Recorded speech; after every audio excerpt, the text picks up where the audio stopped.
All right, guys. Good evening. Welcome to class. Good evening, sir. Yes, sir, Mr. Delaja. How are you, sir? I'm good. Are we ready for Kubernetes? Yeah, we're ready. See, let's do Good. Good. We get there. Yeah, we are here already. Yeah. This is the cross. All right. You can see my screen, right? Yes. So, where's the place of Kubernetes and what is Kubernetes? We are done with the process of. We are done with building artifacts from codes and converting the artifact to application and deploy the application to containers, servers, cloud. Now, so, all right, so now we're in cloud. We're focused on cloud now. We're done with all of the processes. Cloud. All right, so now we have this content. We have this server in cloud, and then we deployed one application or part of that application, microservice. So as application A to there, and then we deploy another app B to that, and they are interconnected. Another part of the app, another segment of the app, another microservice part of the app. In other words, we already talked in, already discussed in AWS that apps are not just a rigid singular app, but made up of so many different aspects, so many different parts, all of them interconnected to one another. So this is a microservice, this is a microservice, this is a microservice, all of them working together to form your app. And then we talked about the possible kinds of connections between this microservice and this microservice. When does this part of the service know that, oh, it is my turn to take over the job now? This guy, this part of the app has completed this work. For example,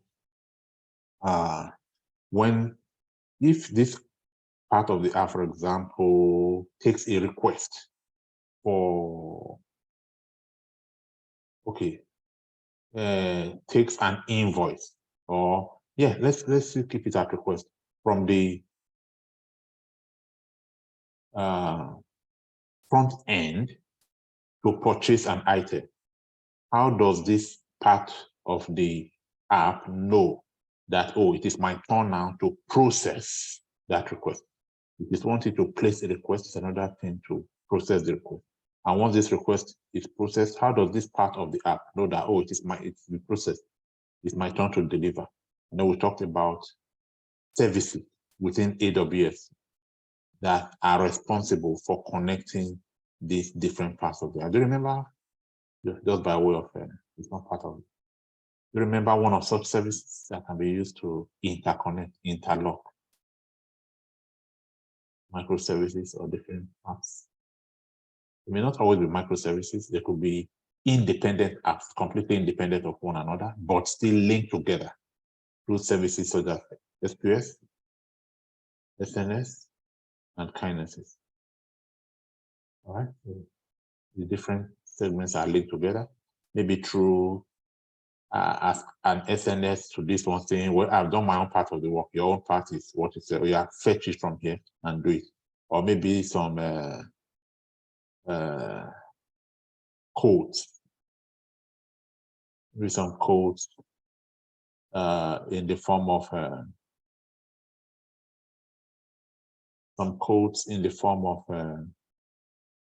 or serverless codes called in AWS. Is it Lambda? Lambda, thank you. So in the form of Lambda, triggering some function to say, once you complete this, something should trigger to let the other person know, or this set of actions. I'm just trying to relate everything you have done so far to what we are doing. Anyway, so back to this one. All right. So if you now have 15 different containers within this EC2, would it not become difficult to maintain, keep an eye on 15 different containers simultaneously? It should not be too easy in operation.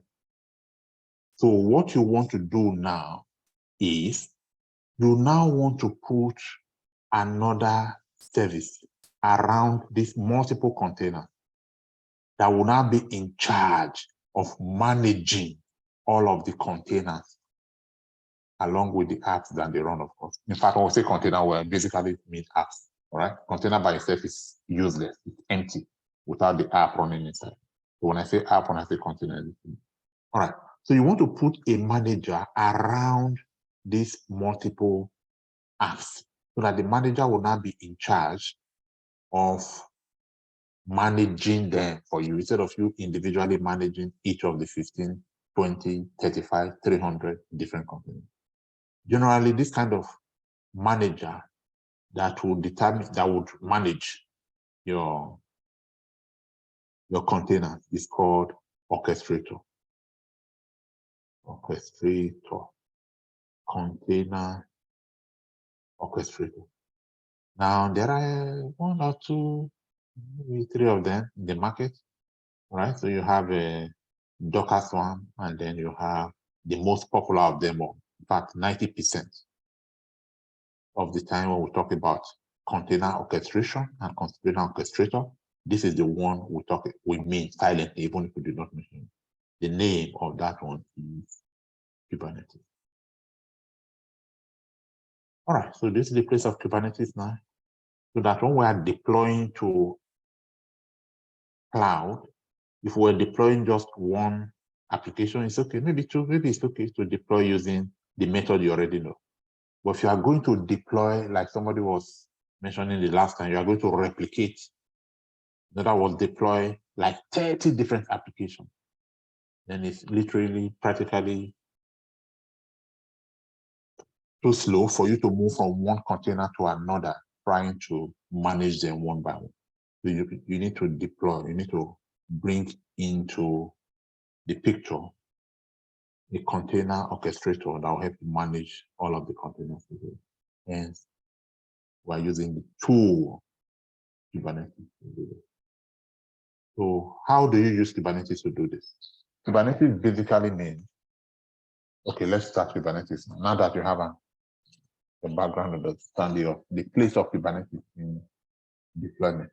So Kubernetes is still within cloud. So instead of, first of all, you learned in AWS how to deploy to a single server. You did that many times. Then you now learn how not to deploy to just server nakedly to the machine, but you are now creating containers within the machine, and you are now deploying to containers. All right, that was the second level, which is what's involved now. And then we are moving to a higher level now, where we are, you can as well start now. So what we want to do with containers now is this. Let's remove all of this. So what we want to do now is we want to have this server 1, server 2, server 3. All right, the new dimensional. This is what you would know that many people will not know. Many can use it. Many of the competitors have. Other people looking for the same job. So now you want to put all of these servers together. This is Kubernetes we are discussing. So you, instead of dealing with each server, server 1, server 2, server 3, uniquely as a home, as a house, you want to combine them all into one community of servers. Community is just my word. So that we now have a community of multiple servers working together. What does that mean? It means that all of the resources available within each server are now merged together, are now combined. Your resources, my resources, combined into common resources, and the whole resources is now available together as a single resources for every application to share. So this community of servers is technically called cluster. We have Kubernetes cluster. So within the cluster, if this one had 2 gig of RAM, this one had 2 gig of RAM, this one had 2 gig of RAM, within the cluster, we'll now have altogether 6 gig of RAM. And that's what I mean by resources. The total resources available here are now combined and now available to Kubernetes. Whenever you are deploying application here now, you are not necessarily specifying anymore that you want to deploy application to house 1, house 2, house 3. No, you just say you want to deploy application to Kubernetes cluster. Right? So all of your containers are now created. It's now a community. It's no longer this is you, this is me. Although if we zoom in further, we can actually identify who is who. But generally speaking, we are now a community of server cluster. So it's more robust, more facilities are available, resources, and then we can now deploy many more applications than we can uniquely define within each. So let's share the notes.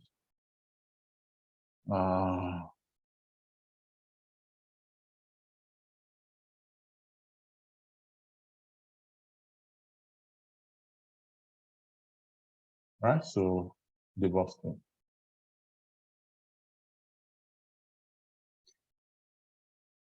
All right, so this is just showing you to deploy one more project. What are we trying to do this? Yeah, this is just a continuation of the last project we did. I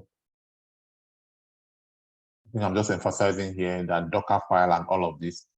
I think we've done that before. We use Jenkins file, Docker file, everything now uploaded to our repository so that we deploy. We don't do much in Jenkins other than just running Jenkins, and then we just deploy the application because all of the files that we need to build the code into application are already provided as part of the repository. So in reality, you as DevOps engineer, you do not actually create any of these files, even though we have learned to create them because we said you are DevOps. We have taught you some of the jobs of, not in details, of the developer.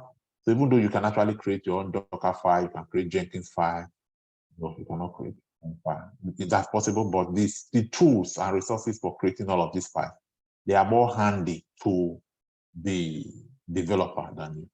So the developers would have, as a team, completed all of that and pushed all of the codes to repository. So all you do, your work is really easy. Just pull the codes, all of the files are already there. So that's what we're trying to emphasize. All right, so that was part of it. So Kubernetes start from here. Hope you can see my notes. And we'll talk about DevOps is always about documentation. You don't know anything, or you're not supposed to know everything often. All right? It's always about, oh, this is what I want to do. Where do I find it? It's always about documentation. But for Kubernetes, this is the documentation where you find, let's see, Control C, then we do Control B. So, what's this? Maybe container needed to be redirected to change the website. Okay, so I change the top there. Okay.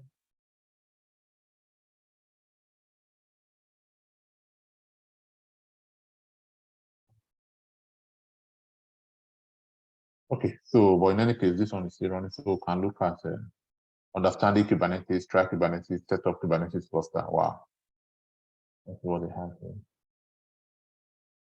Download Kubernetes. All right, so this is documentation about Kubernetes, but of course you already have me as screen.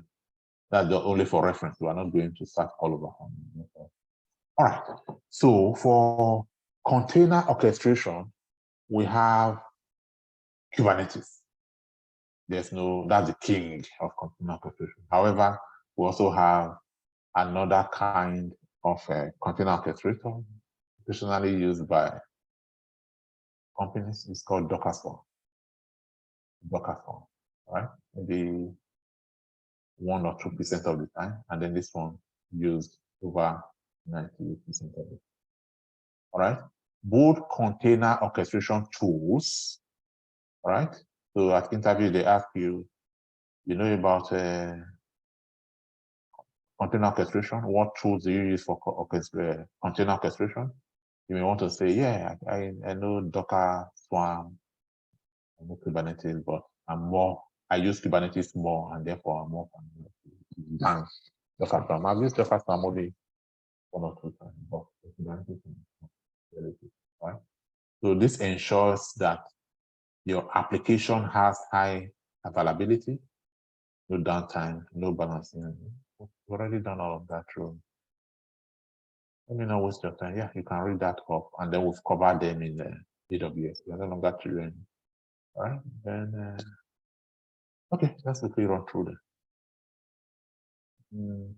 To ensure increasing and reducing resources. Scaling, it means that you can increase the amount of resources to support your applications, or reduce when traffic is low, when demand is low, automatically, right? And then you can use the same URL, even though you have multiple containers, you're using the same URL, the same domain name to access all of them. These are the advantages. All right, for Docker Swarm, you are not doing Docker Swarm, or not doing it at all. But for Kubernetes, just enough what you try to. All right, so that explanation will make more sense now. So this is the Kubernetes cluster component. This is Kubernetes cluster component. What do we mean by this? So let's go back to our drawing board, and then let us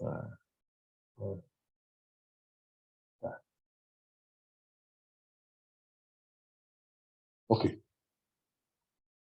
So we said that to create a Kubernetes cluster, what do?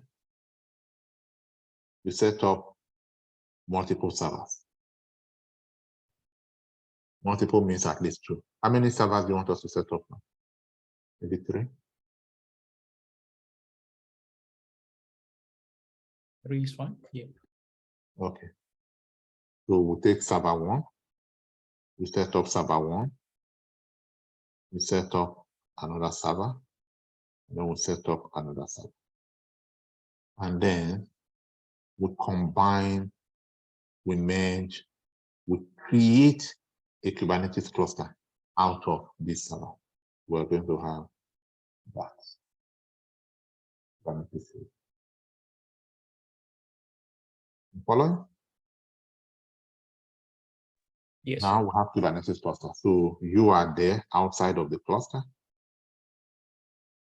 and then you are interacting. Of course, you know that once we have this, there's always only one door to go into that. All right. Now, even though we have a server 1, server 2, server 3, they are now merged into your cluster, which we are going to do now. Then, now the components are like this. The connection, the link, the interface through which you connect to, okay, before we even talk about the interface. So there is this one. This happens within the Kubernetes cluster once you install your Kubernetes, once you configure your Kubernetes, all right? So there is a link between that and that. So this one is called the master, And this one you may call slave, or more specifically, in the case of master slave, yeah, that's the general name. Or in the case of Kubernetes, you may specifically call that one your node.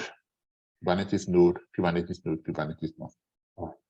We have Kubernetes node.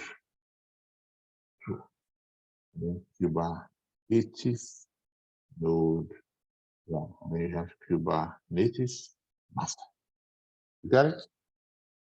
Now, the interface through which you interact with Kubernetes cluster.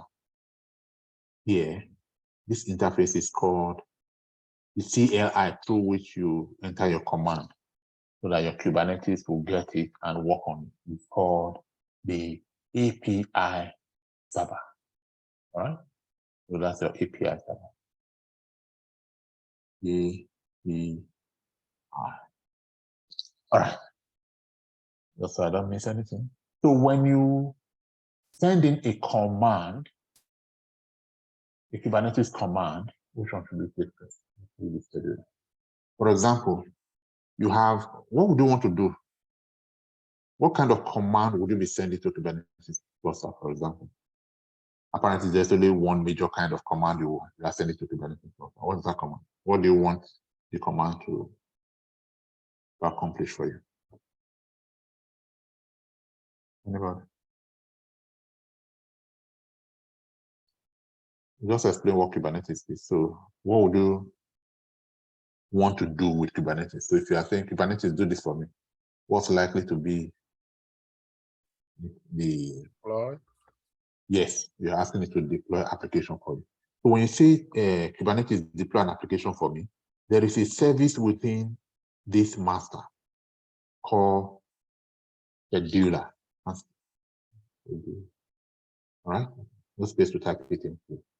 So this service would come having received the command through your API. So the service will now go into the cluster proper, scheduler, and go into here and check, hey guys, what's going on here? I have a 13 applications to be deployed. Do you have space here? You check, you guys don't have space. Oh, this is not enough for 13 applications. Okay, let me go there and check there. Oh, there's space here for 13 applications. Oh, okay. I'm going to ask the application to come and deploy here, here, here, here, here, and here. Fine. And then to return here and schedule that, the deployment of that application for this space. So to schedule it. All right? To schedule that deployment. And then after that, let me just follow this so I don't miss anything. After that, the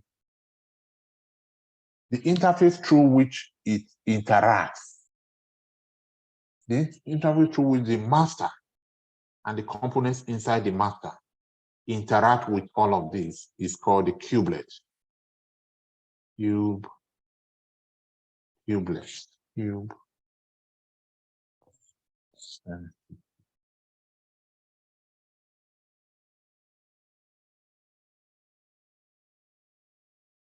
And then this interface through which you also interact with. No, this is not a good place for this. Let's remove it. It's not a good place. This is just an interface.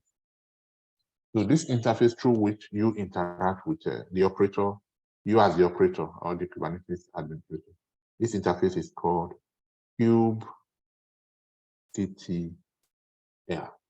And that interface, the API server we talked about earlier on, should actually be inside here. So this is where all of the commands come first before they now go to the different components depending on which one wants to work. Right? That's your API server. All right. So through the kubelet, it communicates internally, and then it tells this guy, oh, okay, it's coming, deploy it. Then the application will now be deployed here, having been scheduled. All right. These are interview questions. Interviews, they are going to ask for your understanding of this concept, not just the English. You really need to prove that. Maybe not more than 1 minute, but it carries it. All right. So when your application is now deployed here, In Docker, your application is deployed within what? Which containers? I don't even know how to phrase the question. So in Docker, applications are deployed within containers. So container application is the same thing. In Kubernetes, that container is now deployed inside another container. So if you had, remember that Docker is, I didn't mention that Docker is within Kubernetes, just that it was within Ansible. So your container is now here. Now, Kubernetes will now form its own container that understands its own language around this container. This Kubernetes container that is housing the Docker container, which is housing the application inside, is called pod. So within Kubernetes, we'll be talking more about pods. We'll be mentioning pods instead of container. So that's a pod deployed there, that's a pod deployed there.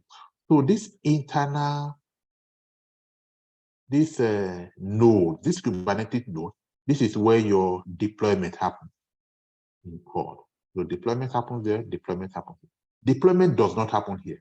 What happens here is management of the entire cluster.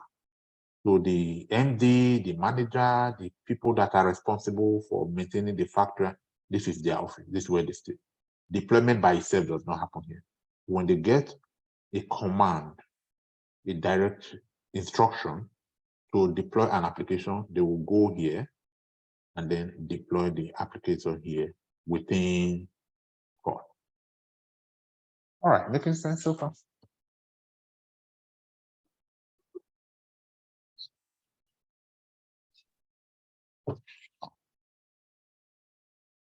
Okay, so they will deploy as pods. Then in Kubernetes, if you, for example, say that you want, okay, let me not complicate it. In Kubernetes, if you deploy an application, if you deploy a pod, Kubernetes, as part of its characteristics, will make sure that that pod is permanently on. It doesn't go off. It doesn't come down. So even if you intentionally or mistakenly delete this pod, Kubernetes is going to set up the pod again so that you will not even notice as much as possible that you deleted it. It will bring it up again. Kill that pod, you delete it, it will come up again. If you delete it, it will come up again. So there is a service here called Controller Manager. The service is called Controller Manager. Controller Manager here. So it is this service that is always scanning, looking around. This instruction says we should deploy this application in 3 pods, right? So what are the 3 pods? They are here, fine, they are here. If anything happens to any one or more of the pods, this guy will wake up and quickly go and set up that pod again, so that it is guaranteed that the 3 pods are always running. They are always running, unless you intentionally enter the right command to say, don't run anymore, right? So that is the work of the controller manager. All right, so what are we saying here? We are saying that there are different components. What about the etcd? Etcd is the database of the entire Kubernetes cluster. No, not data. It's more like a register. Yeah, database register. It's the register of all of the Kubernetes cluster, the different ports, where they are located, the resources within the, everything you want to know about the Kubernetes cluster. This is the register that has it. So for example, if 3 ports, if 1 port goes down and you want to recreate that port, or even if your entire Kubernetes node, would that be exaggeration? Okay, let's not go to node. Let's talk about the content of the node. So even if you lose the entire content of this node, if you can see me hovering over this, all right, it is possible to regain back everything that you had there on a blank server, because the register of what was there, where was it located, what was the latest content of that pod, everything is here inside etcd. So as long as this master is active, it would always generate any part of the Kubernetes cluster that dies using the full information of what to generate from that is available in etcd. Right? And then, of course, there is interconnection. It's like a network. It's actually a network of all of the different nodes that make up the Kubernetes. So the reason we have users here is we are saying users do not view applications in the master. In fact, there are no applications running in the master. Applications are always running in the nodes. And therefore, when users are working with applications, viewing application, or doing anything with application, they are viewing the content of the node, not the content of the node. But you, as Kubernetes, as DevOps engineer, when you are sending commands to Kubernetes cluster, you are actually interacting with the Kubernetes master parts of the Kubernetes cluster. All right. So that is what we try to explain here. That the API server is the Kubernetes front end via which it takes command from you through the interface kubectl. That's what I try to do. All right. So this guy takes command from you on behalf of the entire cluster. And then the commands are now made available to the whole master so that whoever is responsible for that particular task takes the command and goes in to execute it. This is the sitting room. These are the rooms that nobody goes except on. All right. And then we have the scheduler. Takes the resources in cluster to determine the best node that will deploy the particular job at hand. And then it goes in there to schedule. The controller manager ensures high availability. So if you say you want 3 applications running, then that is the desired state. So it is the work of the controller manager to ensure that the desired state is always maintained. Kubernetes is very, very intelligent to ensure that. If it was ordinary server without Kubernetes, then of course it will be your own work. Manually go and say, my application is done, let me go and do something. But Kubernetes will ensure that. Once you say this is what we want, that is always. etcd is a register of all of the resources, about the pods, about the configuration, what is what, who is where, everything is here. So even if you lose your entire Kubernetes cluster, don't lose this.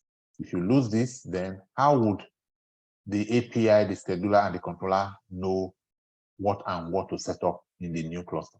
They will get it from here. This is the register. Just like you mix up all of the books in the library, and then maybe some earthquake or some minor accident happen, and now you want to rearrange all of the books without the register at the front desk, without the index book. What do you call that book? That catalog. How would you know what book is where? So that catalog that has the index on shelf IE22, this is the book that is there. You have to have that to be able to rearrange the library all over.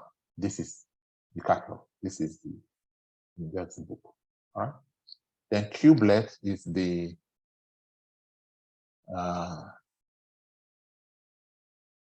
channel through which you interact with the nodes individually within the Kubernetes cluster.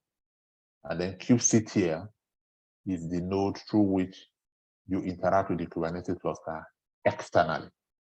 So to interact externally from here is through kubectl. So all our commands will be preceded by kubectl. But we will never use kubelet because we are not going to, we are not the ones to, well, we may, it's not never, but we hardly would use kubelet because kubelet is used internally by services to communicate with one another within the Kubernetes. All right. And then for CNI, we'll just see a practical example of it. All right. Any question? Question?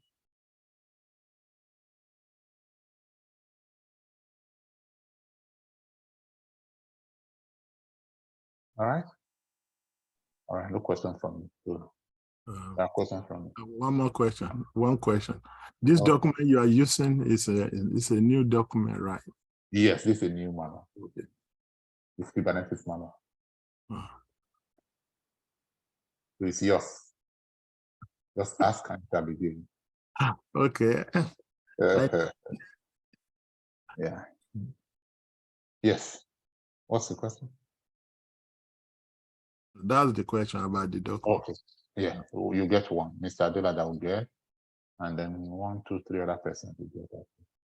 Others will get when they do. All right. So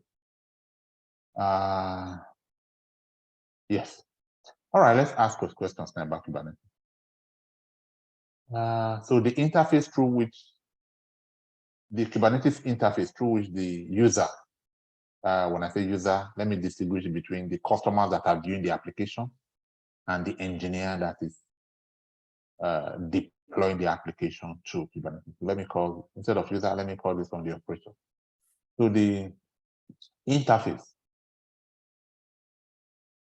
via which the operator sends command to the Kubernetes cluster. What's that interface called? API.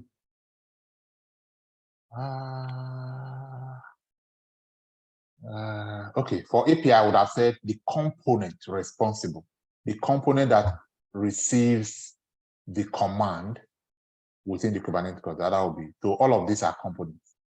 API is a component, scheduler is a component, controller manager, etc. So maybe I didn't frame the question well. Then kubectl, I think you mean kubectl. Yes, kubectl is the interface. Okay, yeah. All right. So Kubernetes. Okay, I have a question, please. Yeah.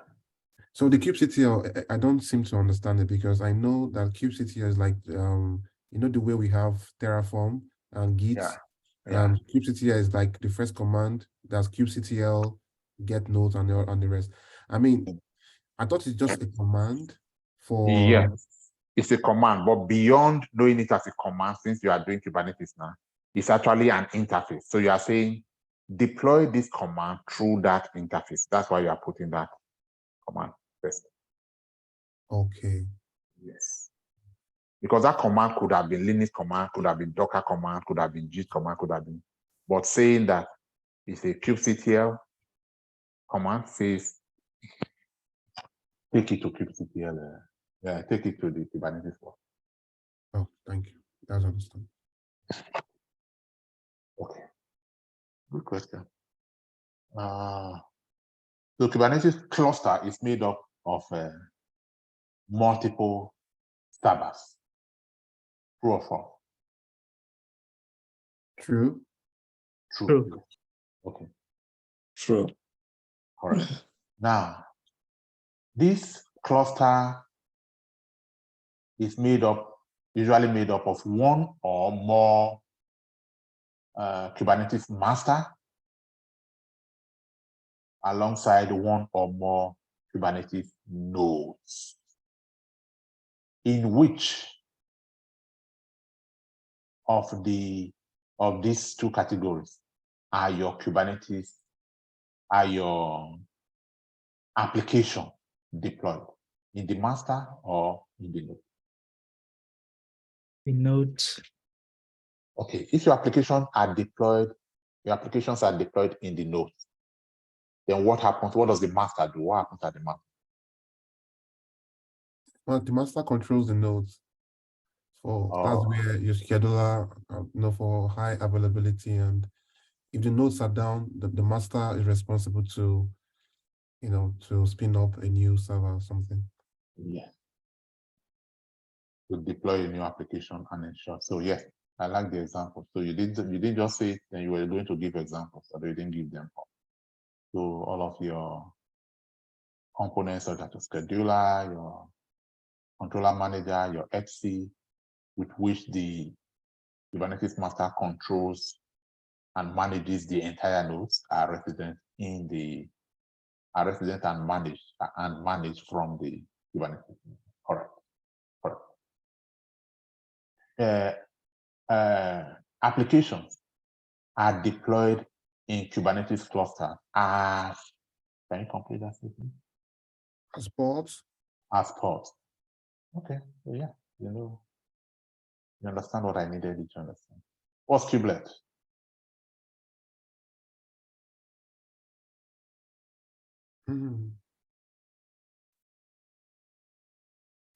So is the entry point with which the master communicates with the nodes. Did you say entry point? Yes. Can you find another word for entry point?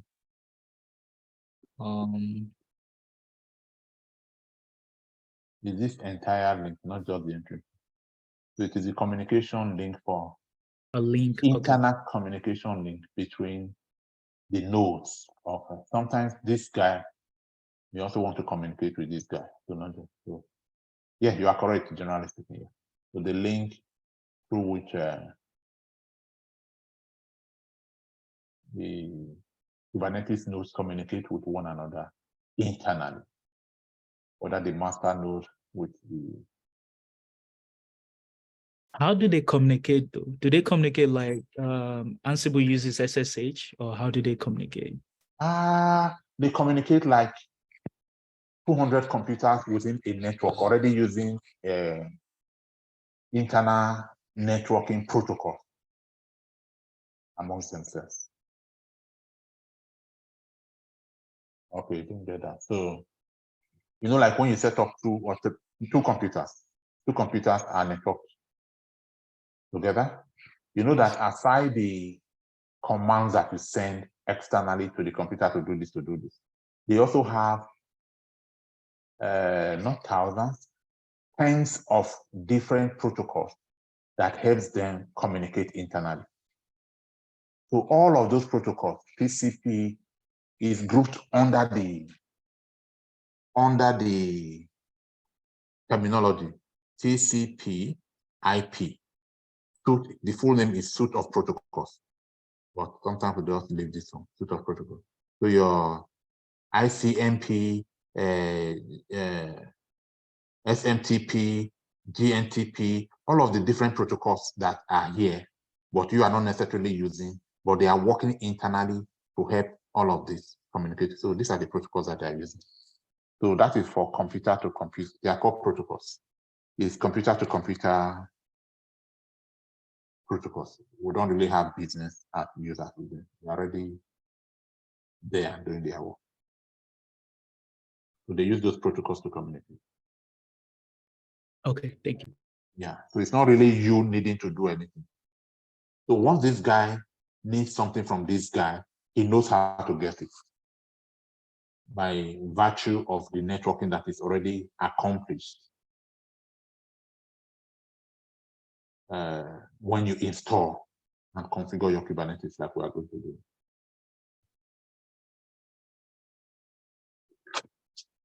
All right, so yeah, we tried with those, we answered to those questions.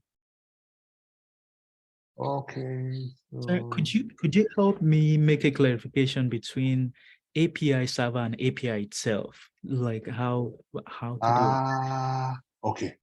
So API server is specifically a component within the Kubernetes cluster, and this component is the gate man, the receptionist, the first component within the Kubernetes cluster that takes command from the operator. So this is the API gateway. Or API generally is, I have an application. This application has three parts. The front end, through which the users would say, what is today's weather, what is the temperature right now? This is the front end. And then once you click enter, this front end will connect to front end. It will connect to some back end. and do some calculation or connect to something else or trigger some lambda function. This is where programmers, is what they do, all right? And then it will now give you results and say, and arrive at the question that, the request that you made, and then it will now show you the result here and display and say, the weather, the temperature now is 75 degrees Fahrenheit, right? So this link here that connects your front end to back end when you click this, so that something, the actual computation is done at the back end is the API, application programming. Awesome. Thank you. Yeah. And if you now want to save this so that next time, maybe you need to save records of all of the queries that were made to this application in one day. So once this was computed, it will now be saved somewhere so that you now come and count and say, oh, 75 queries were made today because it was, the result was saved somewhere. If it was not saved, then you'll not be able. So you can, for example, query the database from here or from a different application when you say how many users, unique users made use of. So you can enter a command and then to go here again through that necessary API, through the appropriate API. And then here it will find out that, oh, you're asking me to query the database, then to query the database, then to fetch the result, and then to now display the result here. All these connections between this and this and this, they are API commands. So these API are codes. They are written out. They are written in programming languages. For example, in PHP, to connect this interface with this. Otherwise, all of them will be isolated and there will be no application. All of them will be working together as your weather application. The front tier, the back end, and the front end, the back end, and the database, making your full tier application. Also called 3-tier. All right, so you see the place of API now? Yes, sir. Thank you.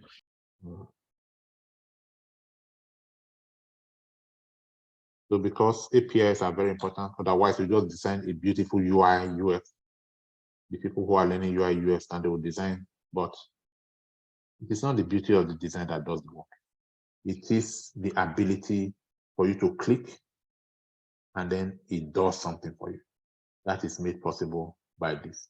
So these are the programmers. The people who write this, they are coders. Not these people are just designers. These are the real people. Occasionally, you may find JD that requires you to also know JD. How many things can you do? So at this level, no. Unless, of course, after this course, you go and learn some programming languages, the popular ones like Java. When I say popular, I mean the enterprise level that are useful for enterprise level application development. Unless you do that, or unless you are coming from a developer's background, API is purely a developer's job. So to become a DevOps engineer, you can come from being an operator, and that's where you are coming from. We first of all made you an operator by teaching you Linux, cloud, and then now we're making you a DevOps engineer. So that is one way, which is cool, very cool way to come into DevOps engineering. Another way to come into DevOps engineering is if you're already a developer, you already knew about all of this, but you now want to. So if you are somebody who is coming from this background of you're already a developer, then you may already know about APIs, and then we'll just learn DevOps on top of it. But don't feel that you are missing something, because just like people coming from developer into DevOps know APIs, you also know things coming from operations that they also don't know. You work with developers, you just respect IT, and you know that no one person really knows everything. We all are different.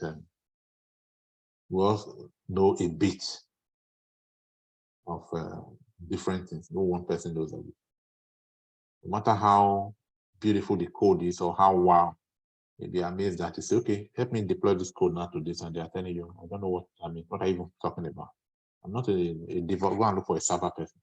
And then that's when they will come looking for you so that you can take the codes by all of this.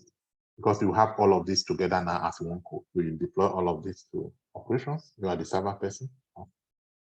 And then everything will now make. You have one person who is able to do, well, it will be hard. But if that person really exists, then the person should be earning like 250, 350, 370. The person who by himself is the full IT department, is able to do all. And usually by the time you get to that level of being able to do all things, then you are being moved away from technical. Somebody like me, then I'm no longer a purely technical person. I'm now a manager of technical people because I understand how everything works. I have the full understanding. So I'm able to tell this person, no, you are not doing this right. Or maybe you are doing it right, but can we look at this together? From my understanding, I think we can do better than this. So I know a bit of this, a bit of that, a bit, I can coordinate. You get to that level, then of course, you are no longer a pure technical person. Now some manager, either manager of a product or manager of a project or manager of technical people under you or some managerial level, or you are just managing resources, both human and material and protocol resources. All right, did I help? Yes. All right. All right, so you passed the test of knowing what Kubernetes is. It's too early for a break, man. Okay, let's go.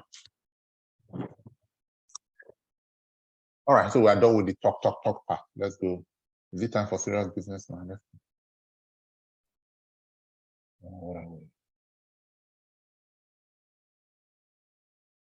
All right, so Kubernetes is open source, of course. All of the tools that we are using, they are open source. We didn't have to buy any of them. They are just there. We just download, look at the documentation, everything free of charge. They are all open source. Have clusters of machine master and slave, but specifically called. So the concept is master and slave concept, but they are called master and nodes. All replicas will be on slaves. In other words, all your applications runs all applications. And then you said applications are deployed as pods. Run on slaves, okay? You have to set up a Kubernetes network with, we'll talk about it. At least 8 gig. Kubernetes is big, it's a community service, it's not just for one server. So you need at least 8 gig of RAM with 2 CPUs for each. All right? You can orchestrate containers with many tools, but these are not popular. The one that is really popular. So sorry, what I meant is whether the containers were created using Docker or using RKT or using Cryo or using Containerd. Don't worry if you've not heard about all of this. Nobody will ask you. They just ask you, what tool do you use for containerization? Just a Docker. That is it. More than 90% of the time is Docker. All these ones. But I just let them there so that you are not completely caught unaware in case they mention them at interview. Otherwise, they are useless. I'm tempted to remove them, but let me just leave them. Then I've heard about Containerd. I used that once with AWS. With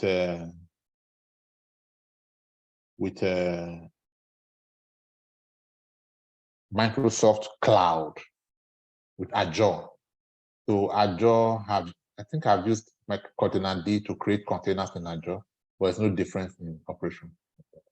So what we're saying here basically is that irrespective of how your containers were originally created, you can go ahead and use Kubernetes to manage the container.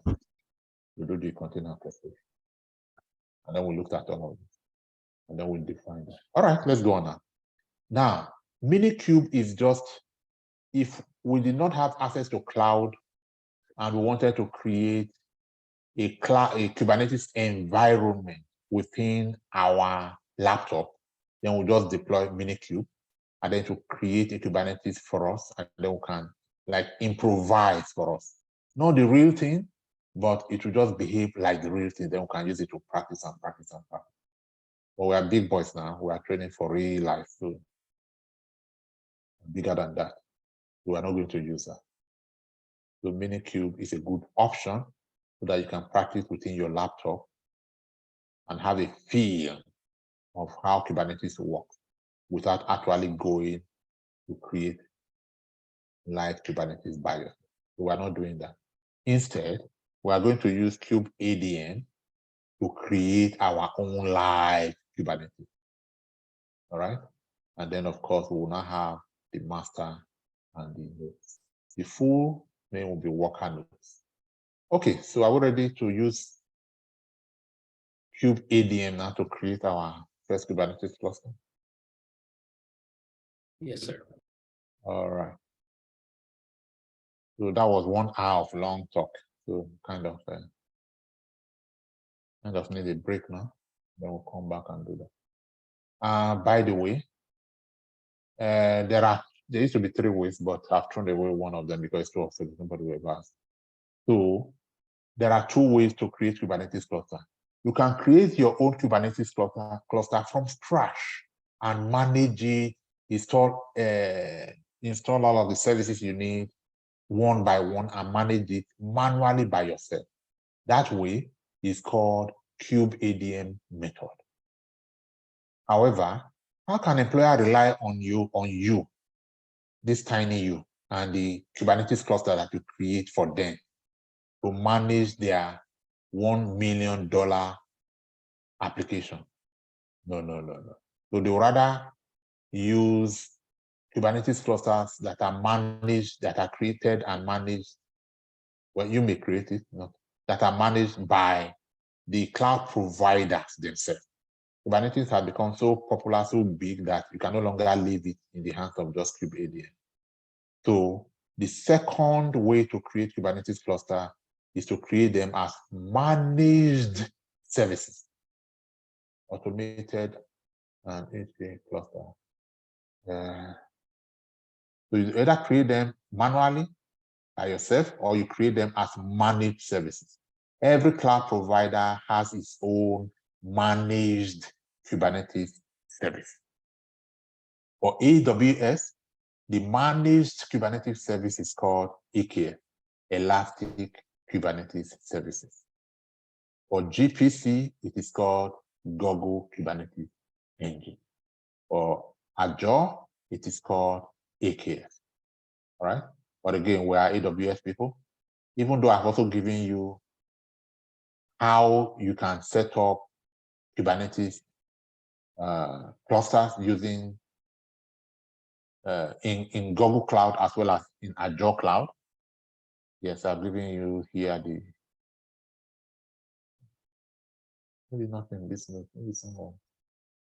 Yeah, it's here.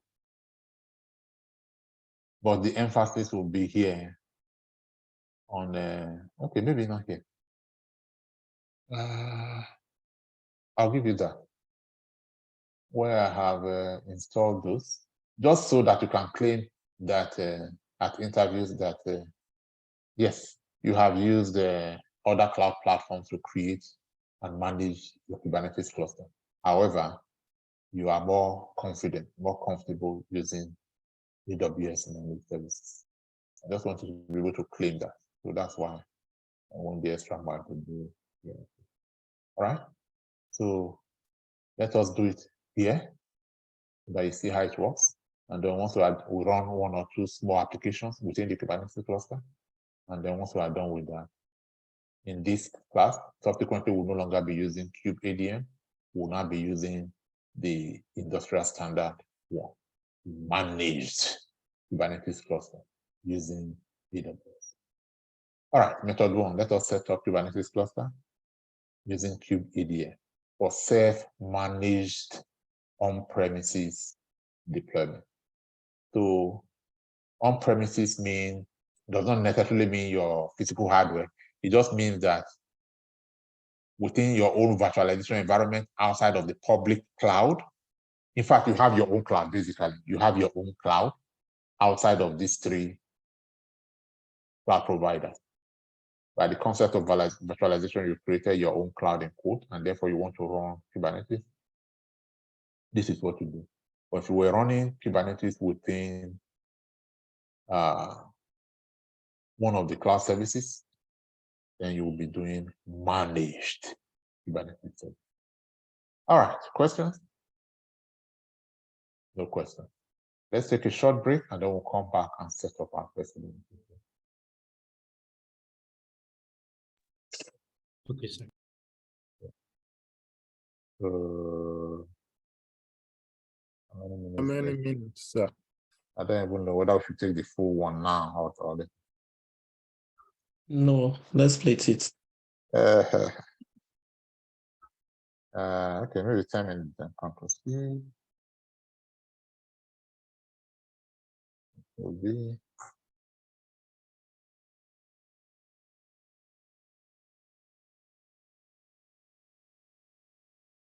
All right, let's go.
All right, guys, we're back.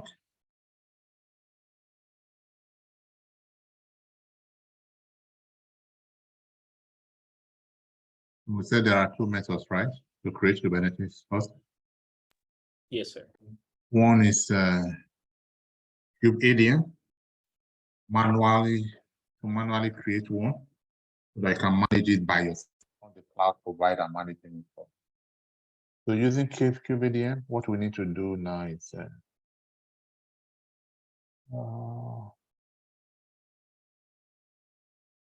set up minimum of 2 nodes, two. Minimum of 2, but we're going to set up 3. Where is it? Okay, so now let's get started with setup.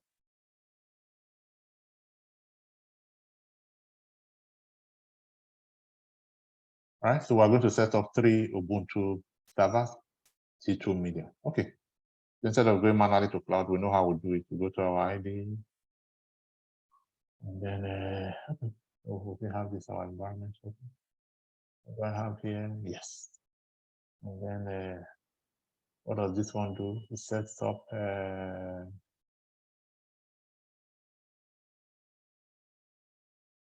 my code. What does it do? That's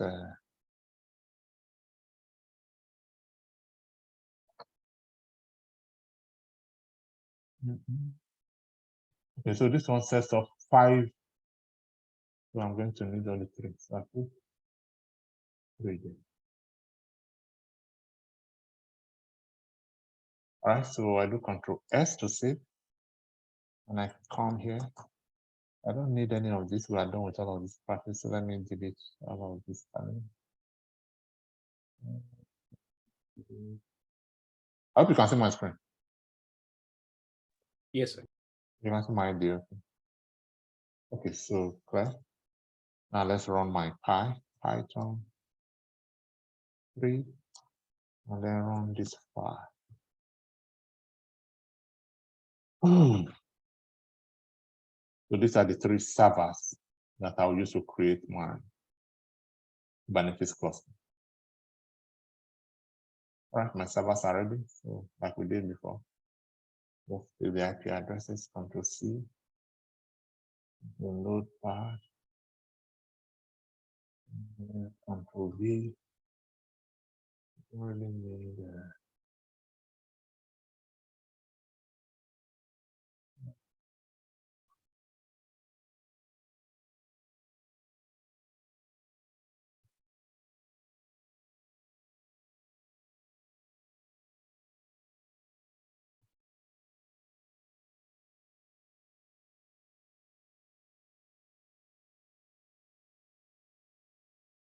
okay, so we have those 3 servers.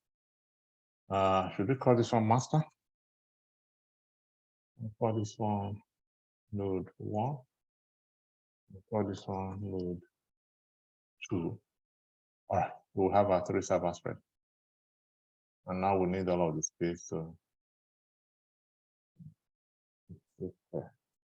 what's the next thing? So our 3 servers are ready. In security group, allow all traffic. I already allowed that in my.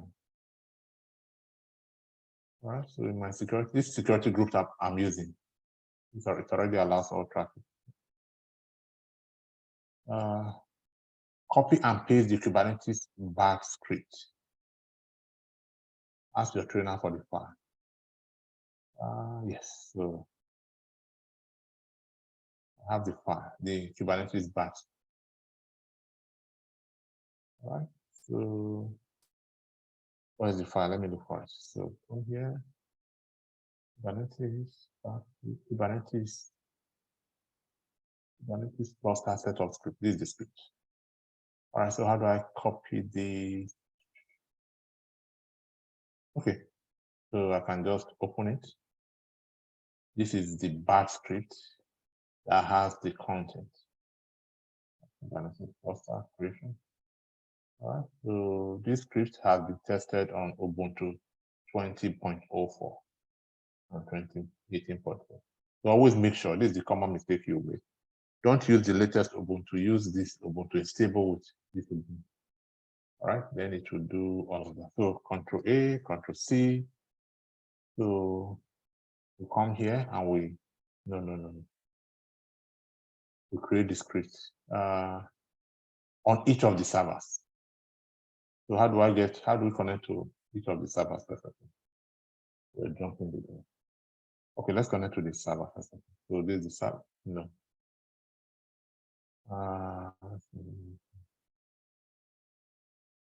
What are my servers? You put it in your notepad. Yes, okay. Yeah, right, okay. So to connect to this one, remember how we did this last time? SSH. Thank you. Then what kick? Let me copy the kick here because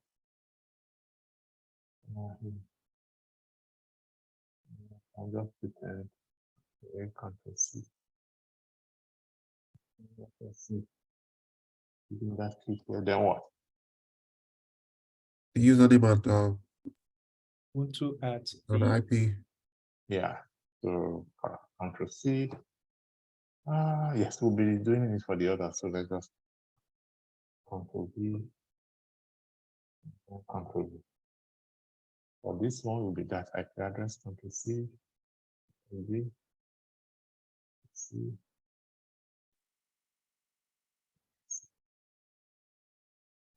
Okay, so we are ready to access it.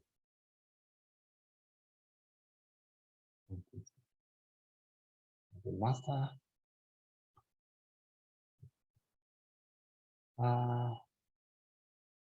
It didn't work. Okay, I'm in the wrong place. So I should be in the path.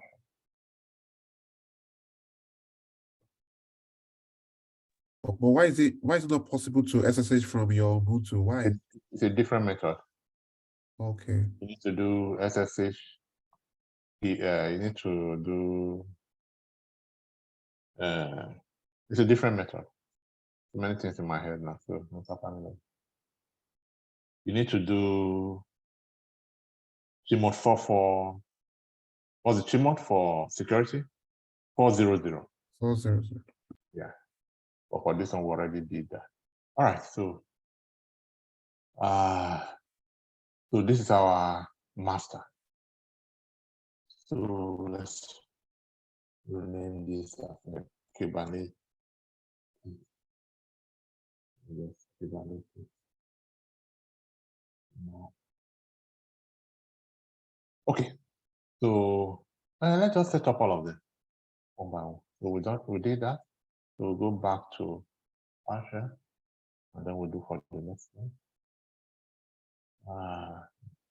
Control C, and then we'll come here.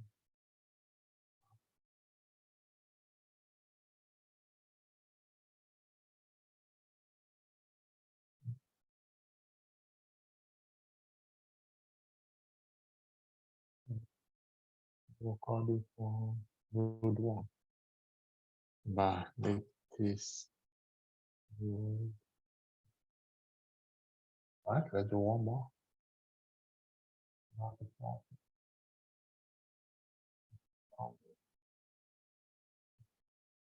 Then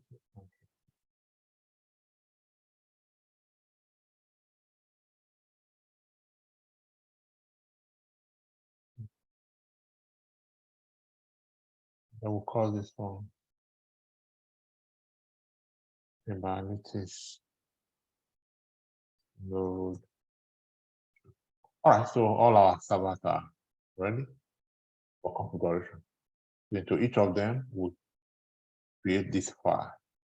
We are going to do vi Kubernetes, any name Kubernetes setup, for example. Kubernetes.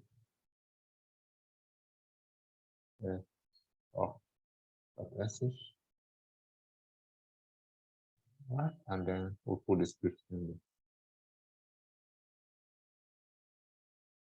there. Control C, Control V. All right. All right. So this is the script that will run Kubernetes. Of course, if you study that script, you'll be familiar with it. by using Docker as our container orchestration, we are installing Docker. And then after that, we say this task 2 now is to add repo to Kubernetes. And then we install Kubernetes components, which are the kubeadm, kubelet, kubectl, and alongside it, we now install the other components that we have not even mentioned here, like your API server, your control lab manager, and your FC, everything will be installed there. And then after, you restart your kubelet and your Kubernetes installed. Right? Okay, so let's do it. So let's run that sudo, let's just call it. We'll do sudo bash. All right, so it's running here while calling Kubernetes. All right, so that's going to take a while. So let's just look at our node. Oh, no. We should have done this first. That always make sure that we update every time we need to install a new software.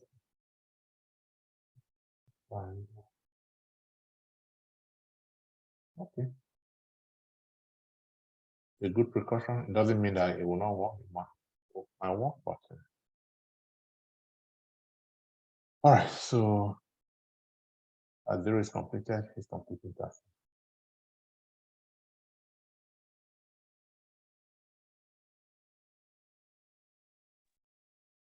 So while we wait, this I have a question, please. Yes, go on. The file. So what is the source of the file, or should we save it in case we? Of course, it's your tool now. You are engineer, so these are your tools. Save them. Otherwise, if you lose it, you go and look for another one. So save it. Okay. Part of the tools that I'm giving to you for. That's why this copy is there. If you have it already, if I've done already, oh, okay, this is the first time. Yeah, I'll give you that tool and many more tools that you need for. Was that your question? Yeah. Yeah, it's not really. What if there's an update on the file? How do we like? And you are IT people now. Okay, you are completely new to class. So while we have been in class, we have seen that even my own node has been obsolete. That what we used only 2 weeks ago or 1 month ago, we come to class, it's no longer working. So we should, as IT people, we should know what documentation, where to Google, where to go to. I mean, it always happens. It happens all of the time. Things are always changing. Okay. So you should be able to use documentation. That's the essence of documentation. Yeah, I'm trying to, or even just Google it. Stack Overflow is there. There are so many forums that tell you, okay, they have changed something. You just do a little more research. That's why for us trainers, we're always learning, always learning, because things are always changing. Even when things don't change, we're always looking for ways to do. The quality of training we are delivering now is not the same we delivered 2 months ago, because we're always looking for ways to improve, to do things better. So for trainer, it's your job. Important is part of what you have to do. After training, as things keep changing, only you will have to find out by yourself. Completely. All right. So, yeah, did I answer your question? So you have this one that is currently working, and then if it changes in future, like I was saying, it's stable for version 20.0. As at the last time I tried it for version 22.0, it was still not stable for it. So you might not want to say, okay, you know what? I want to use 22.0. And you go and look for. Anyhow, there's really no one place to go save it. All right, thank you. Yeah. Okay, so this one has completed with no error. So let's test. To test, we'll go we'll do kubeadm version. Was that installed?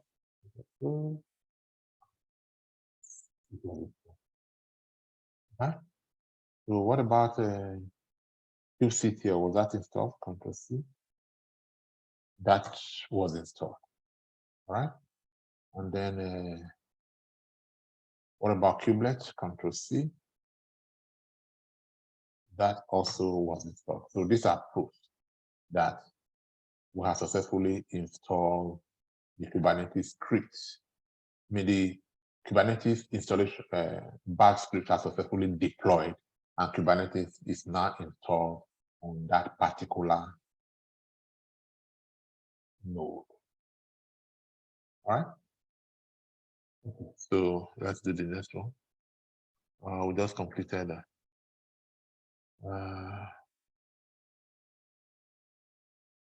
Okay, so that's good. We want to find out the IP address of. We already have it, but we didn't have it. We could use down to find out the IP address. Okay. All right, let's quickly install Kubernetes on the other side. All right, so what's the IP? It will give you the private IP address.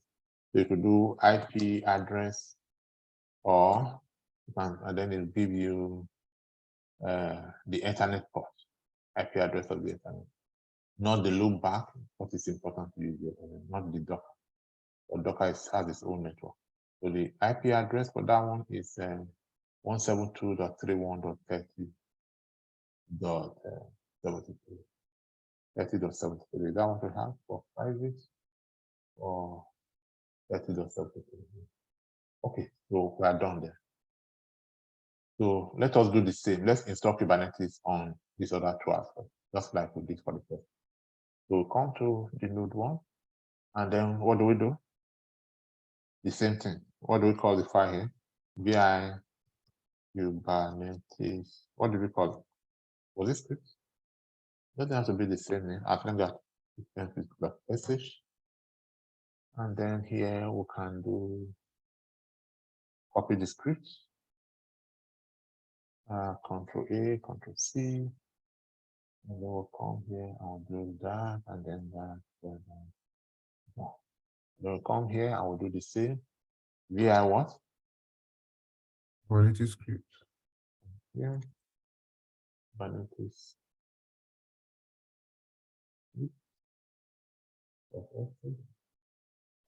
And then we'll put that there and we'll do. All right. So now let's run it for both node 1 and node 2. What did I do? That should be in node 1. You just see sudo that. And while that one is running, you can also be running.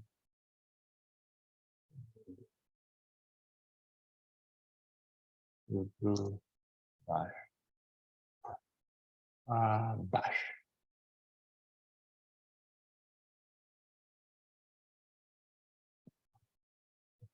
So,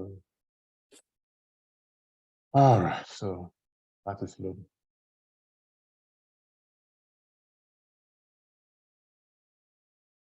Yes, questions?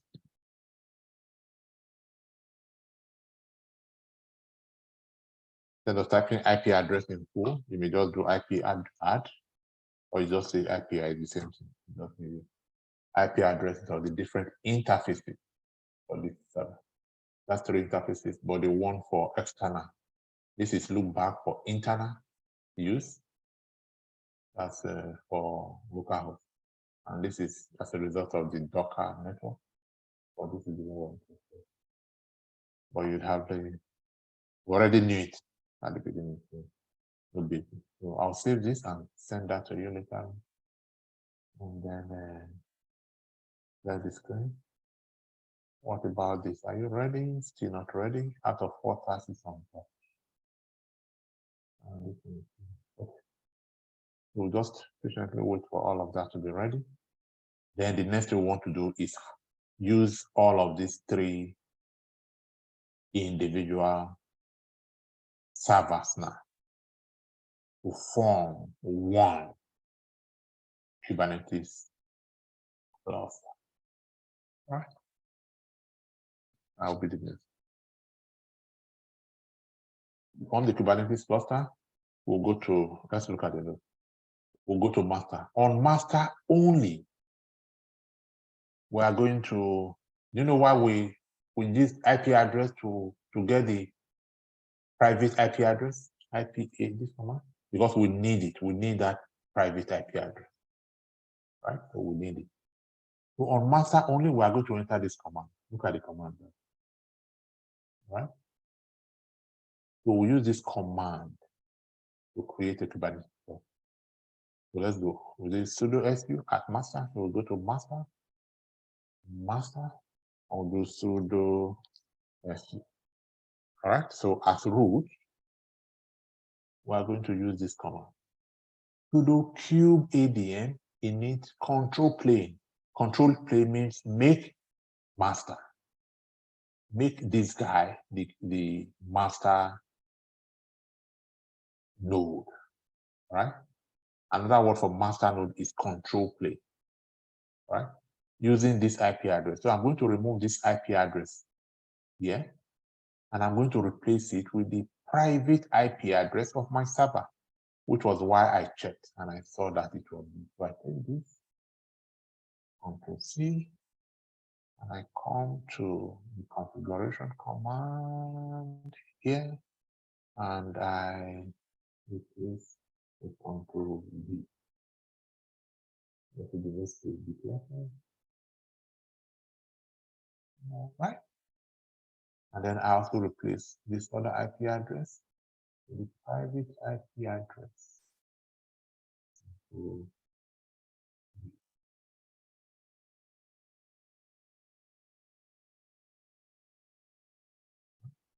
need to be really careful here. If you put space where there shouldn't be space, I've had many trainees coming back with me.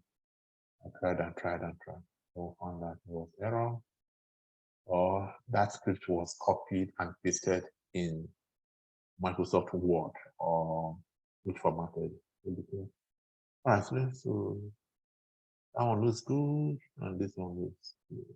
Okay, we'll take this whole command now, Control C, and we run it on the controller node.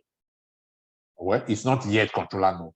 It's just one of the nodes that we are going to make. We're going to form a cluster out of. It is when we run this command now that this command will now make it the controller node. All right, so that one is running, and this one is ready, and that one is ready. Good. Let's come back to we're now configuring. All right, and then if you can read, it's saying I'm installing this, I'm generating XPD, I'm installing API server, I'm installing controller manager. The system where all of these are installed and run, what's that system called? It's the master. This is the master. It's ready now. Everything is fine. All right, but don't be in a hurry to clear the screen. All right, so look at the note. So the note is showing you what we are seeing on the screen right now. Right? So don't clear the screen. You are now going to come here and you are going to let's go back. It says your Kubernetes controller plane has initialized successfully. The controller plane, the control plane, sorry, is the master. To start using your cluster, you need to run the following as a regular user. Where's the following? Look at it. We'll copy all of this. Can you see it now? I copy from here. I didn't have to memorize this one. It's already done. It said as a regular user. So I'm going to come here and say sudo su ubuntu. So I'm not a regular user no longer. So I just highlight and I write it. All right. So that is it. I ran the following as a regular user. Then what's the next step? What else did this say? Let's scroll up. Alternatively, no, I've done that, so no alternative. So can you see the next instruction?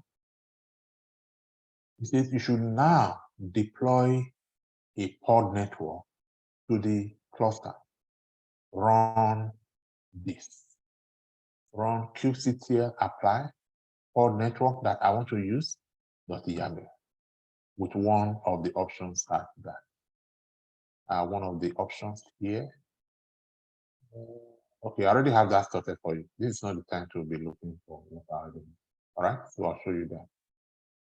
Now, you can now join any number of control plane nodes. In other words, you can now create as many master nodes as you want for this cluster simply by copying this command and pasting them as root user on the server that you wish to make additional master node. All right. It's related to the question, the last question about how do we know this here. So in our own case, if we wanted to do that, we can just copy this and save it so that if we want to add additional master node, we can run this command there, but I'm running only one master node. Similar to the question somebody asked about, if Kubernetes is this important, should we take the risk of losing the master? If something happens to the master, then we are done for. So this is a good way to replicate so that you have two master nodes. If one goes down, at least the other one will still be running your entire operation. All right. Then it says, then you can join any number of worker nodes.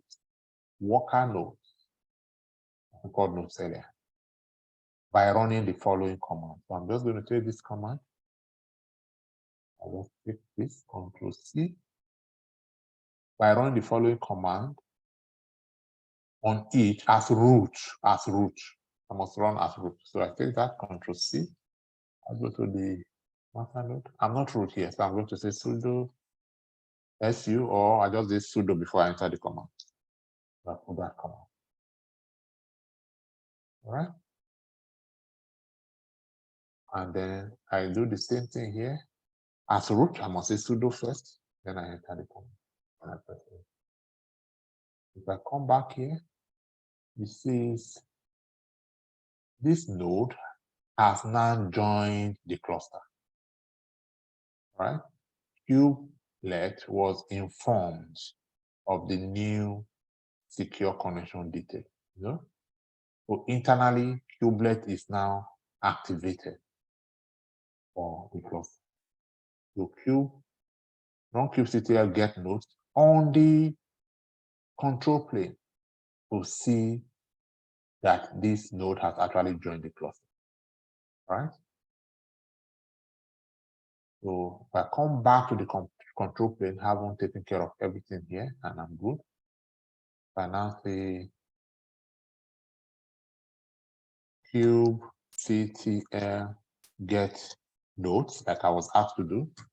I'm going to see that I have a cluster made up of 3 nodes, 3 servers that I created. I have successfully formed a cluster out of them, where one of them, the one ending IP address 3073, is the master node, and the other ones are the worker nodes. All right, did you get that?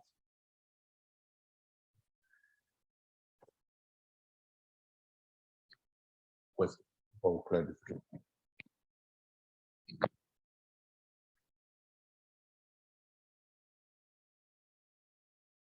All right, so what we had on the screen there that we were copying and implementing, that's exactly what we have.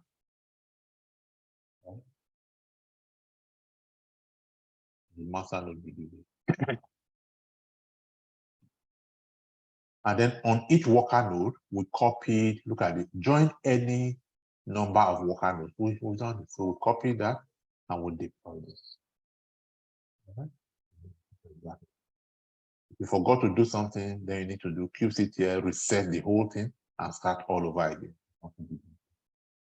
And now this is what we have. We did kubectl get nodes, and it's telling us that, yes, we do have a cluster made up of 3 nodes, 1 control plane, also called master, and to work on it. All right, I need you to digest this, understand it, ask questions before we move on. Can we run the kubectl or get pods to see if we can get individual? Since You are an expert too. Relax. Let's catch up with you because we don't even know what pods are. Don't worry, we'll get there. We'll get there. But for what we have done so far, any questions?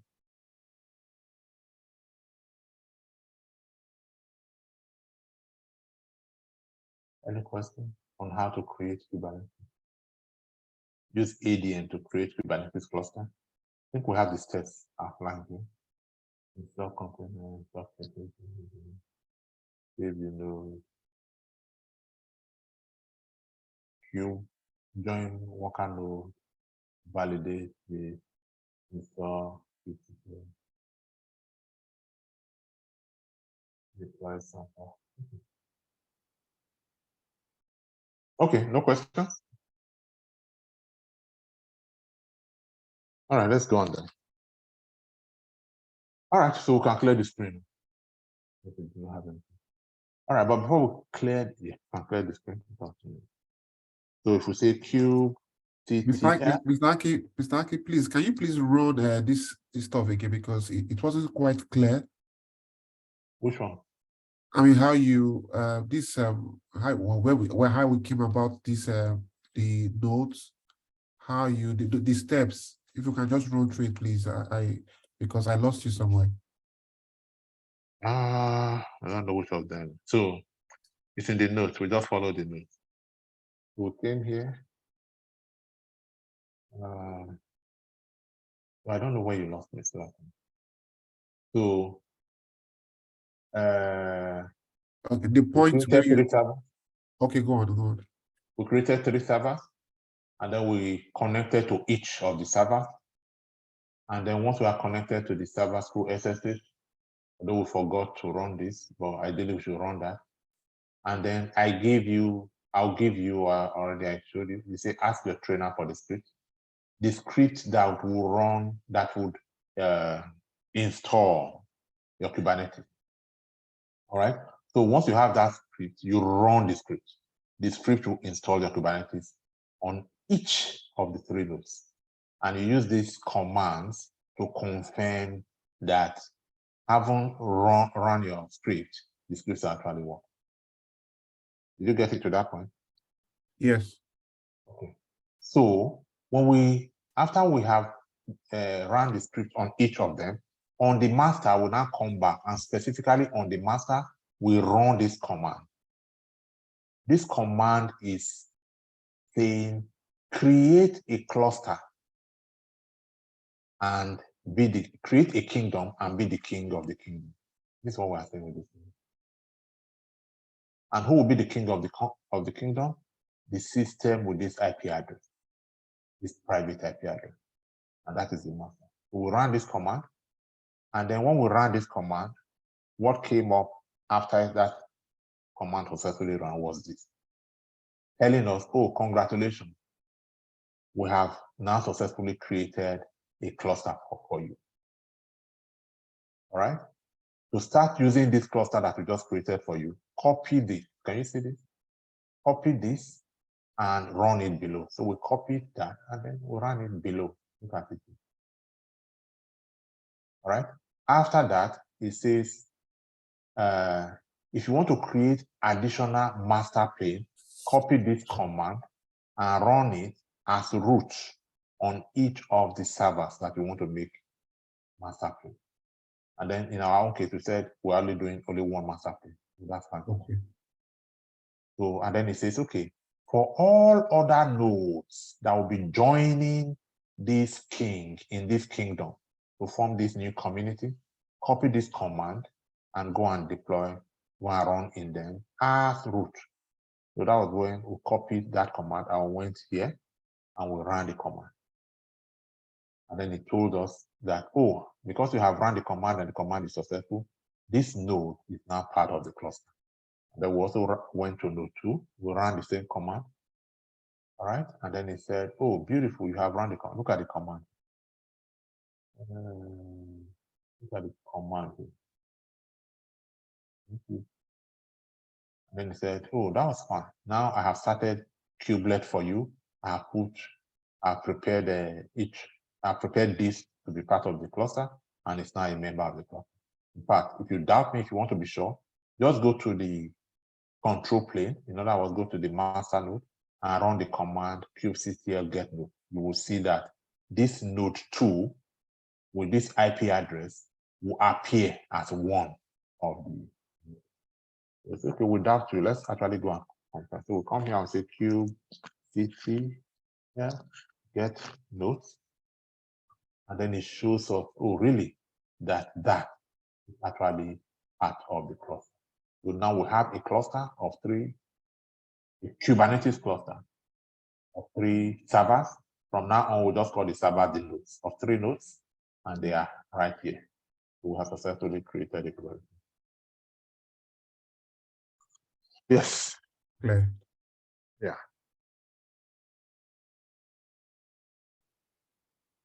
Okay. Now let's move on.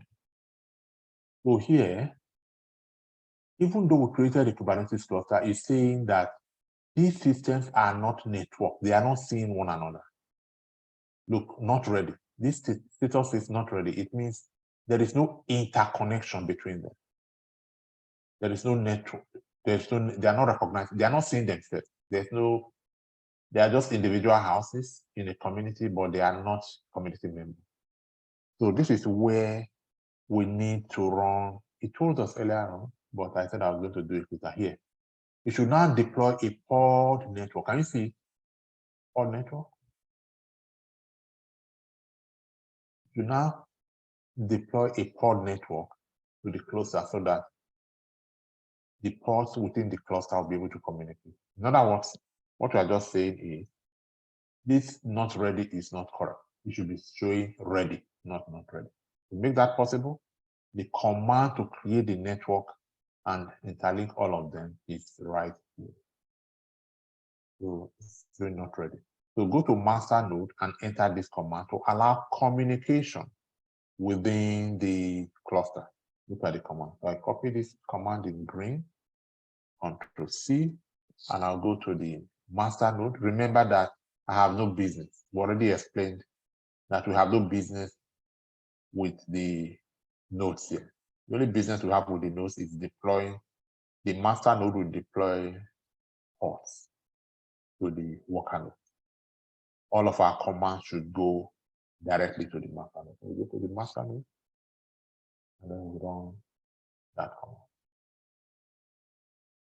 All right, so we have run that command to deploy network. So now say, last time we said kubectl get nodes.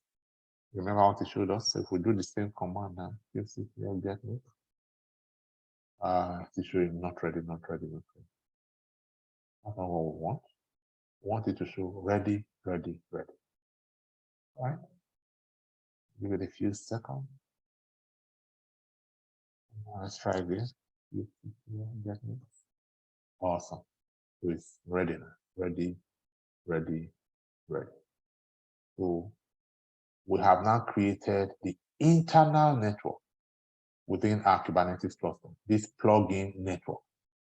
Right? So they are now, there are routes now connecting each house to, I mean, at least footpath, connecting all of them together. So we are ready. Our Kubernetes cluster. All right. It is only now that we are now ready to start deploying applications as pods into the Kubernetes cluster. We have it ready.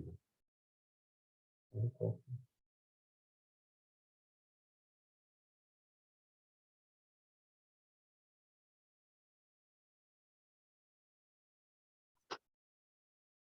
Well, this was one of the things that changed the last time, and then we'll have them.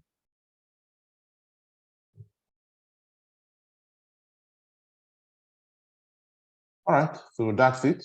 You now have a working Kubernetes cluster. To test it, let us deploy a sample application into it and attempt to access it. But I'm not really bent on it. I'm likely to stop here for today. We'll continue from there next week. So before we close, questions, revision, contribution. All right. Only people would have made payment by next month would be able to learn how to deploy. But for now, that's all I can do for you. All right. If you have questions, I'm here for 1 hour. If you don't have any questions, we'll conclude early so that we go and practice for the agency. I have a question, please. Yes.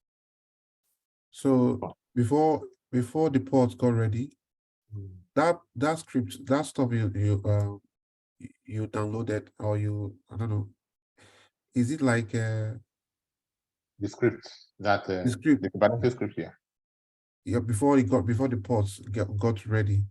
Okay. Not the ports, but they were not ready. Oh, So the notes. Sorry, the notes. The notes, yeah. Yeah. So the command that installed the network. Yeah. Is it like a command or it's just like a file? It's not a script. It's a command. It's on the internet. You just Google. Is there? All of this material, nothing is from my head. Everything is here, there. So mine is just to assemble the ones that work perfectly for me. Okay. It's somewhere. So this was one of the things that changed the last time I was trying to say. So the last class, Kubernetes class I delivered was I think I delivered last month, 2 months ago. And then the one that I had before, we ran it, it did not work. Just like the question you asked, it did not work. And then because I was in class, I didn't want to be left in. I just quickly Googled something, copied it, the latest one, and then I put it here, and it worked in class. And then by the time we got to deployment, something did not work. And then I knew that. What did I change? So these things that I put here together as notes, I have experimented with them over and over and over and made sure they are working before I form notes out of them. But because I was in the rush to just get something to work, I just copied from. I realized that what I copied, it took me another 30 minutes to look around to find this one that works perfectly and then put it there. So the caution there is, it's not every command that you just jump onto on Google and then just that may work 100%. Okay, they are fairly different. For example, it could be about the version. Maybe you copy the one that is running version 3. Meanwhile, the latest one that should work with current deployment is version 3.25. It could be that, I mean, you just have to know the correct one that one. But this one, ultimately, I found it somewhere. And then, yeah. So in your own case, just use this. It doesn't change. And if it changes, it will not work. If you go online, especially to Stack Overflow and say, I'm having this problem, you are likely to find somebody who had a similar problem only 2 days ago, 3 days ago.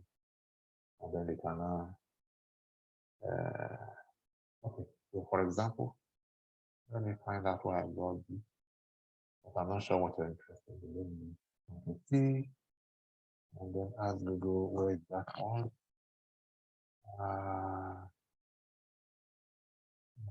Set up Kubernetes bare metal.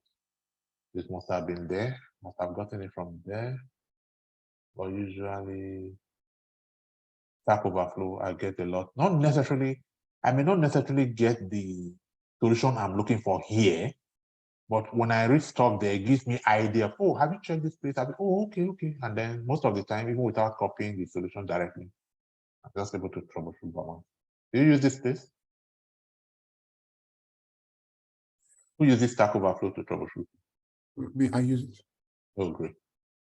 So most of the time, your answer, not all of the time, but look at what we just copied. But if you didn't understand the concept, you'll be copying. But I mean, Kubernetes by itself gave us this anyway, so we didn't need to copy. All right, so yeah, part of it. I'm not sure if I answered the question. If I can. So look at the command. Yeah, you did. Okay. So I just thought that maybe you could just write a simple command like create or something or run or something. So Yeah, we are going to do that subsequently to deploy applications inside. Or to set up the network, this is okay, that's clear. yeah, in fact, let me show it to you. Look at it here. Look at it here. It says you should not, can you see this? You should not deploy a pod network by going to this. It even gave you the URL to go to where you get the link. And then it says your pod network will be something here, .yaml, but it didn't give you that something. It's now up to you to go and look for that something there within this link. Can you see this link? HTTPS Kubernetes.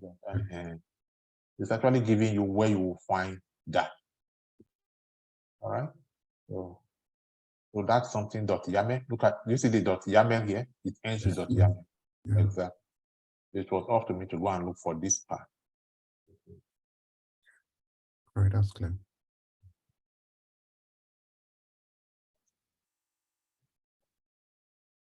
All right.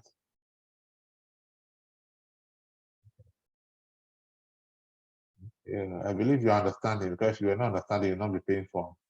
So you are not, mostly not interacting, so I'm not sure if you are understanding. But for you to be back to DevOps2, after you had completed DevOps1, it means that even though you are quiet most of the time, I mean all of you now, that you are following, especially the two ladies in class. I've never heard that.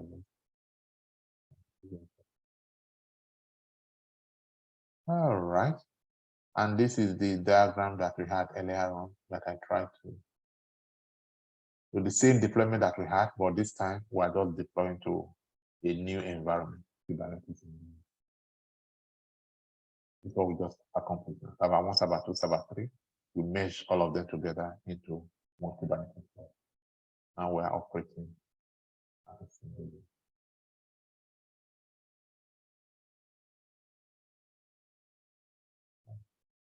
Yes, questions? Well, I just rearranging.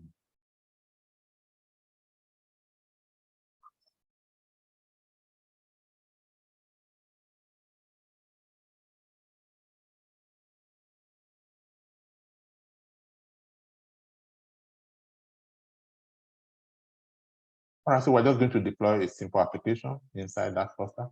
Where do we get our application from to deploy to Kubernetes cluster? We get them from Docker Hub. I mean, that's where they are available as images. So we just pull them from there and then we deploy them to Docker Hub. Is that what the diagram says? That. Yeah. So the applications will come from Docker Hub, that then from Docker Hub, normally into Docker, Ansible, but this time, and for this particular, let me add, for Kubernetes, now this is slightly different. Let me edit this control. C, Control B. For Kubernetes, this is slightly different. Where is it different? We are now saying that we are no longer doing this.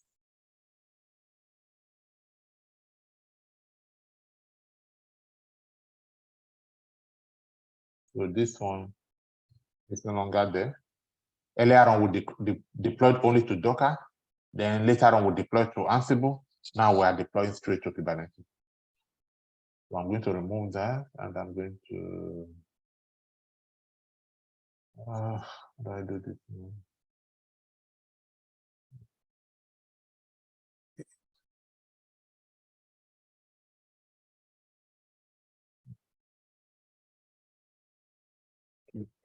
Text box. I should do what? It's a text box. I won't be in the text box. K8. Yeah.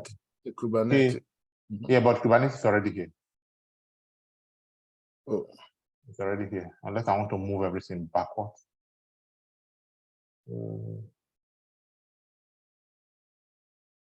Yeah, should have been that.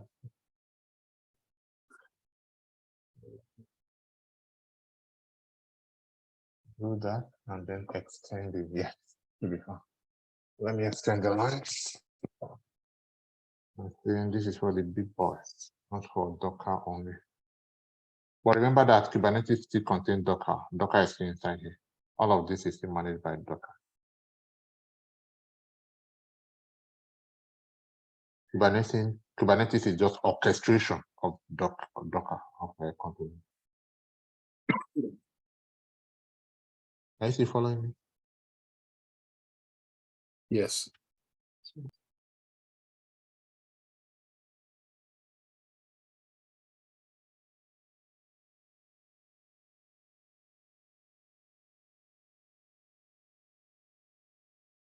Okay. So the image will now be going here to Kubernetes.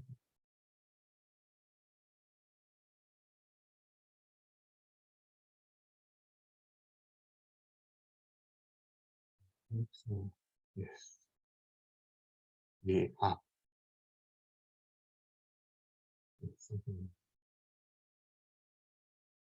If you want to give this junction a name, is there a special name for it?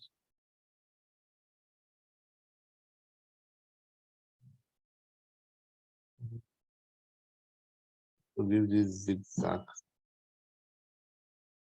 Maybe like you said, to make it neat. Maybe I just.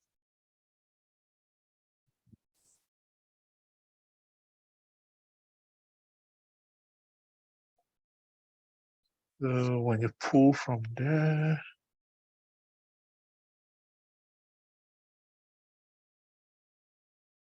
Yes, I could call that. I could call that. What's it? Who can help me? What if I must give this place a name? What name should I call?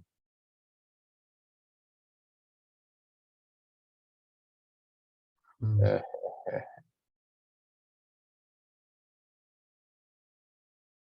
I'm remembering something. That's why I'm just smiling. Yeah, anybody? I have an idea. So let me see if you can reason like that.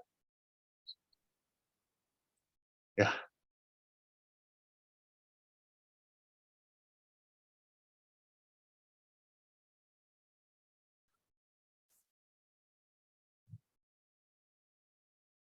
Yeah, anybody? Give us an insight. So a central place through which you can send all of these commands to your Kubernetes cluster.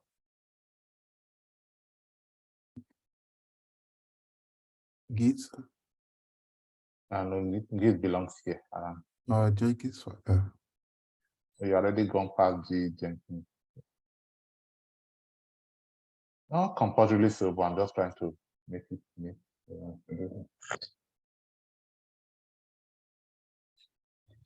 What I'm remembering, what I'm smiling is when I submitted, I don't know.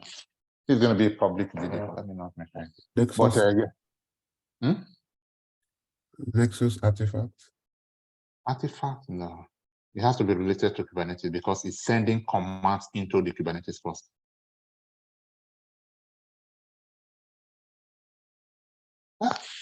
I thought we had a class of 10 people. They just left it to 2 of us. Or API.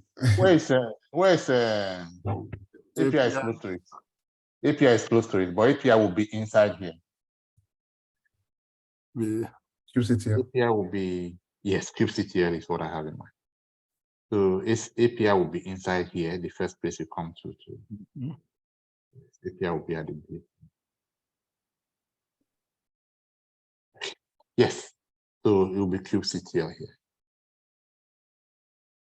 Well, maybe not everyone would necessarily agree with me, but by my reasoning, it fits to call this kubectl. It doesn't have to be, but it's just my own way of so yes, kubectl.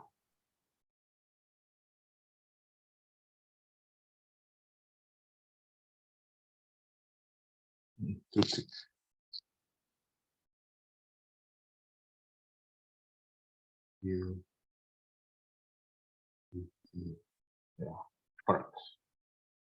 So from there, you issue commands to your Kubernetes cluster, and then the first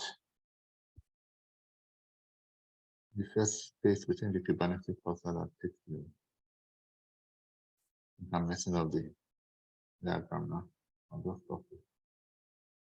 Will be let me remove that. All right, not bad. At least I successfully removed the confusion that the introduction of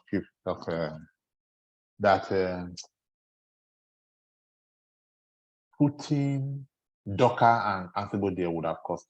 Now you know that you can go ahead and deploy straight to Kubernetes without the need for Docker and Ansible first and deploy straight. So in future, we're going to pull straight from Docker Hub using kubectl, and then we'll deploy to. All right, so let me keep this diagram. Let me replace the diagram. Control A, no, not Control.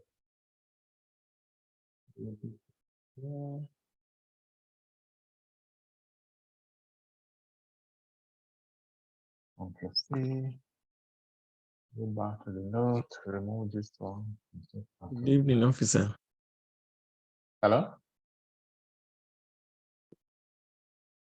Was that for me? No. Oh, okay. All right, guys, what else?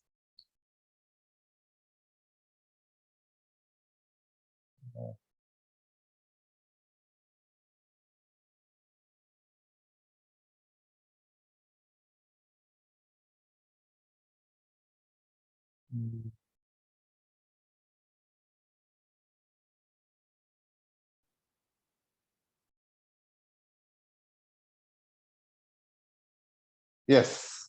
Are you sure you're okay with installation and this one? With the method we are using now, since we are using infrastructure as code, we don't, but you may not be using this. You may want to use the manual method if you don't have. I suspect that not all of you are using code here. Some of you are still going into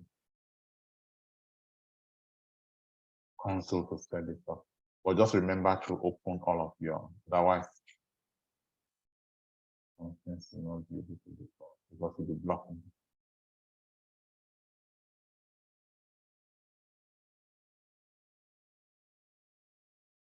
All right, so that's it. I'll send the notes and then you can start to practice. And if you have not already completed the practice of the previous class, I don't know how you want to put this. Taking it down first. So when is next class? It'll be next week. And then this week is the 1, 2, 3, 4. Yeah, that's all I can do. We finish Kubernetes 1 or 2 classes earlier, and then we'll reuse the last class. And that's the last class also to look at setting up Python so that you can simply copy and paste your, at least this code like I'm doing here. You would have set up the environment to be able to do this, and then I'll share. It's not even important to share the code. It's more important to show you how to generate the code. And maybe 2 lectures. I'll show you that. Well, can we use Terraform to do this? Yeah, definitely. Definitely. But I recommend Terraform, but I'm just finding Python much easier to use that. Yeah, use Terraform.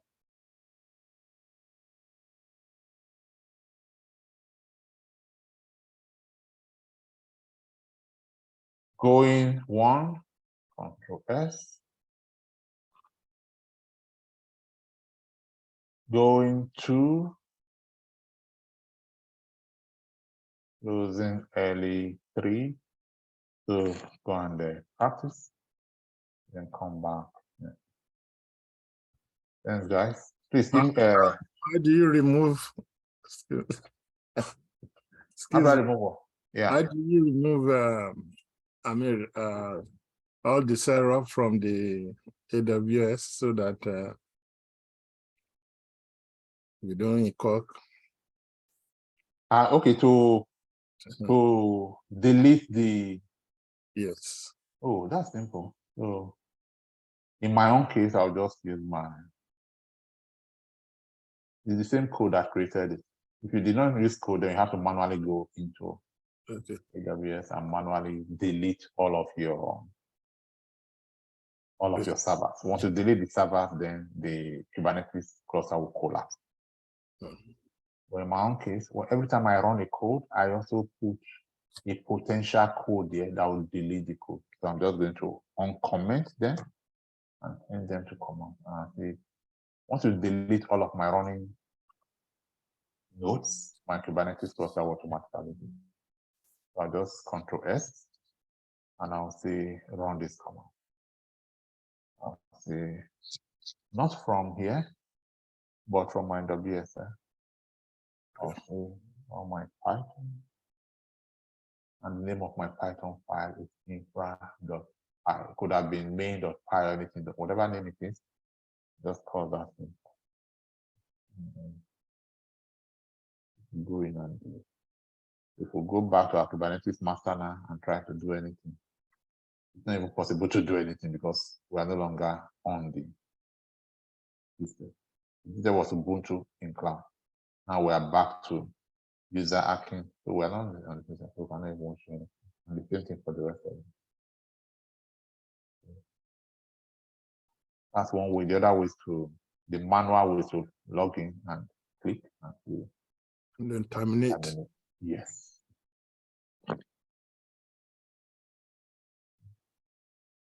Thank you. But now that we are almost completely able to work independently of logging into, independently of the need to log into cloud to manually set up anything, our value would have increased now by at least 20,000 per annum. So let them know at interview that you're a big boy, you don't need to, well, at least for this, at this level, when you need to set up some other, of course, we are still learners, we don't do everything. But at this level that you are not logging in to do this little thing, wow, this is beautiful. And like I said, the more you're able to do outside of function, the better your position and your profit.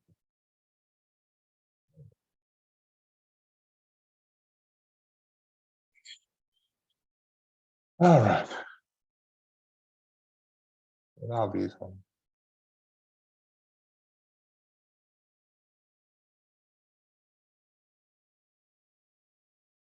All right, guys. Bye, everyone. See you next week. Bye.